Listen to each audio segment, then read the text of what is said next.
Si les hablo de Manolo Escobar, Luis Lucena, Rosita Ferrer o incluso de Margarita Sánchez, puede ser que reconozcan sus versiones del pasodoble Sierra de Luna, que escucharemos a continuación. Tal vez no sea tan fácil que reconozcan el nombre de Conchita Puello, aunque ella fue la jotera zaragozana que popularizó este pasodoble.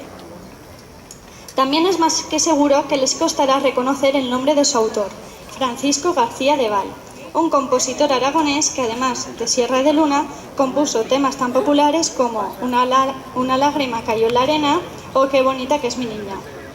Pero no les costará nada reconocer las notas de este popular y hermoso pasodoble que seguro que muchos de ustedes han bailado en verbenas de fiestas populares. Con ustedes, Sierra de Luna.